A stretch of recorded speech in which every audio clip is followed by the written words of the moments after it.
بسم اللہ الرحمن الرحیم۔ قرآن مجید کا پیغام عمل 24واں پارہ۔ اگر تم زندگی بھر گناہ کرتے رہے اور اپنی جانوں پر زیادتی کرتے رہے تب بھی اپنے رب کی رحمت سے مایوس نہ ہو۔ اللہ تو سارے گناہ معاف کر دیتا ہے۔ اب سے اللہ کی طرف لوٹ آؤ اور اس کے فرما بردار بن جاؤ۔ تمہارے رب نے تمہارے پاس بہترین کتاب بھیجی ہے، اسے اپنا لو۔ اب دیر نہ کرو، ورنہ جب اللہ کا عذاب آ جائے گا تو تمہارا پچھتانا کام نہیں آئے گا۔ تم اللہ کی شان میں بڑی کوتاہیاں کر چکے، اس کی آیتوں کا بہت مذاق اڑا چکے، اس کے باوجود توبہ کے دروازے کھلے ہوئے ہیں۔ گھمنڈ اور انکار کا راستہ چھوڑ دو، صحیح راستہ اختیار کرو۔ اللہ کی ناراضگی سے بچو اور زندگی کو اچھے کاموں سے مزین کرو۔ اللہ کو پہچانو۔ اللہ کے دشمن تمہیں بہت اکسائیں گے کہ اللہ کو چھوڑ کر دوسروں کی بندگی کرو۔ تم ان کے چکر میں نہ آؤ، صرف اللہ کی عبادت کرو اور اس کے شکر گزار بنو۔ شرک کرو گے تو تمہارے سارے کام اکارت ہو جائیں گے اور تم گھاٹے میں رہو گے۔ اس دن سے ڈرو جب گھمنڈیوں اور انکار کرنے والوں کو جہنم کی طرف ہکا دیا جائے گا، اور جو اللہ کی ناراضگی سے بچتے رہے اور اچھے کام کرتے رہے انہیں عزت و اکرام کے ساتھ جنت کی طرف لے جایا جائے گا۔ ایمان لاؤ، توبہ کرو، اللہ کے بتائے ہوئے راستے پر چلو۔ فرشتے تمہارے لیے مغفرت کی دعا کریں گے۔ اس بات کی کوشش کرو کہ تمہاری بیویاں، تمہارے جوڑے اور تمہاری اولاد بھی نیک بن جائیں۔ وہ نیک ہوں گے، فرشتے ان کے لیے بھی دعا کریں گے کہ وہ جنت میں تمہارے ساتھ رہیں۔ فرعون کے انجام سے عبرت حاصل کرو۔ فرعون خود گمراہ ہوا اور اپنی پوری قوم کو گمراہ کیا، اور یہ کہہ کر گمراہ کیا کہ میں تمہیں سیدھی راہ دکھا رہا ہوں۔ قیامت کے دن جہنم میں فرعونوں کو بھی ڈالا جائے گا اور فرعونوں کے پیچھے چلنے والوں کو بھی ڈالا جائے گا۔ اس دن بڑے بڑے لیڈر اپنے پیچھے چلنے والوں کے کچھ کام نہیں آئیں گے۔ جسے اس دن کے پچھتاوے سے بچنا ہو وہ آج ہی ہوش میں آ جائے، وہ آج ہی سے رسولوں کے راستے پر گامزن ہو جائے اور اللہ کی روشن آیتوں کے اجالے میں زندگی گزارے۔ فرعون کے دربار میں مرد مومن نے حق کا اعلان کیا۔ اس کی جرأت و ہمت میں ان کے لیے بڑا سبق ہے جو مفادات کو حق پر ترجیح دیتے ہیں۔ وہ فرعون کے خاندان کا تھا، لیکن اس نے نہ اپنے خاندان کا خیال کیا نہ اپنی جان کی پرواہ کی۔ پوری بے خوفی کے ساتھ حق کی حمایت کی اور فرعون کی مخالفت کی۔ اس کے ایک ایک جملے سے اپنی قوم کے لیے بے پناہ محبت، بے انتہا خیرخواہی اور بے حد فکر مندی ٹپکتی ہے۔ دین کی دعوت دینے والوں کے لیے اس مرد مومن کی گفتگو میں بہترین رہنمائی ہے۔ پچھلی قوموں کے انجام سے عبرت حاصل کرو۔ دنیا میں ان کا جو انجام ہوا اس سے بھی ڈرو، اور اس انجام سے بھی ڈرو جو آخرت میں سامنے آنے والا ہے۔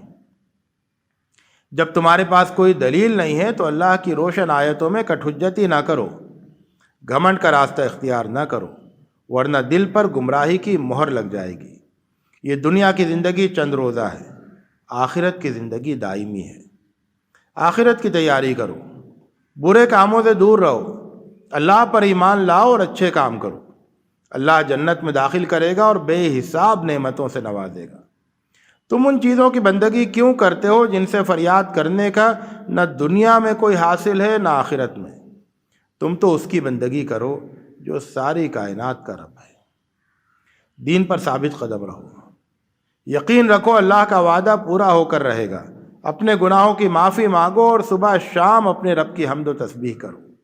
جو لوگ تم سے اللہ کی آیتوں کے بارے میں کٹ حجتی کرتے ہیں ان کے دلوں میں گھمنڈ سمایا ہوا ہے۔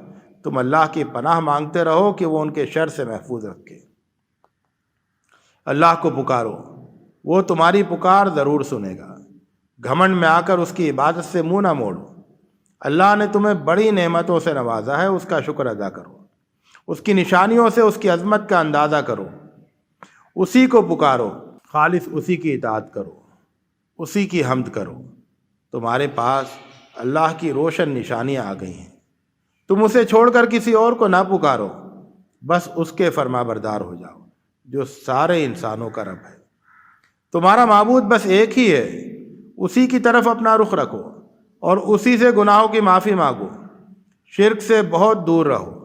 جو لوگ شرک کرتے ہیں، زکوٰۃ نہیں دیتے اور آخرت کا انکار کرتے ہیں ان کے لیے تباہی ہے۔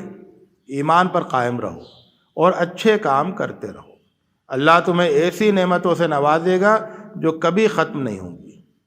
طاقت کے گھمنڈ میں آ کر اللہ کا انکار نہ کرو، وہ تو آسمانوں اور زمین کا بنانے والا ہے۔ عاد اور سمود کو اپنی طاقت کا گھمنڈ ہو گیا تھا، وہ بھول گئے کہ جس نے انہیں پیدا کیا ہے وہ ان سے زیادہ طاقت والا ہے۔ آخرکار اللہ کے عذاب نے ان سب کو مٹا دیا، صرف وہ لوگ بچے جو ایمان رکھتے تھے اور اللہ کی ناراضگی سے۔ کچھ کرنے سے پہلے اس کا انجام ضرور سوچ لو۔ اس دن سے ڈرو جب تمہارے کان، تمہاری آنکھیں اور تمہاری کھالیں سب تمہارے کاموں کی گواہی دیں گی۔ آج تمہارے برے ساتھی تمہیں ہر کام کو خوشنما بنا کر دکھا رہے ہیں، ان سے دھوکہ نہ کھاؤ۔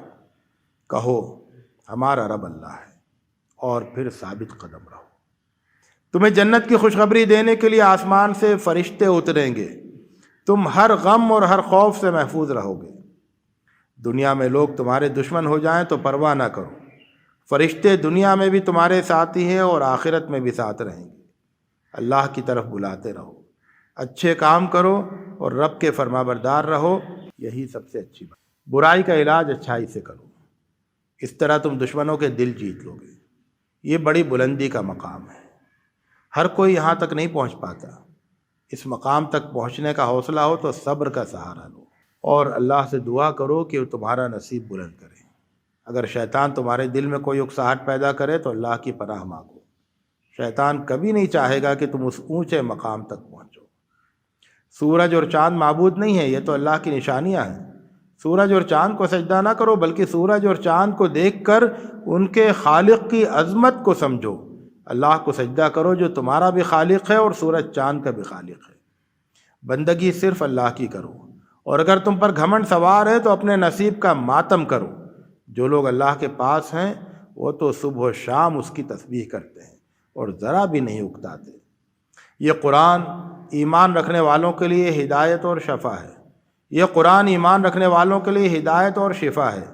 اب جو اچھے کام کرے گا وہ اپنے لیے کرے گا، اور جو برے کام کرے گا اس کا نتیجہ خود بھگتے گا۔ اللہ بندوں پر ذرا بھی ظلم کرنے والا نہیں ہے۔ وآخر دعوانا الحمدللہ رب العالمین۔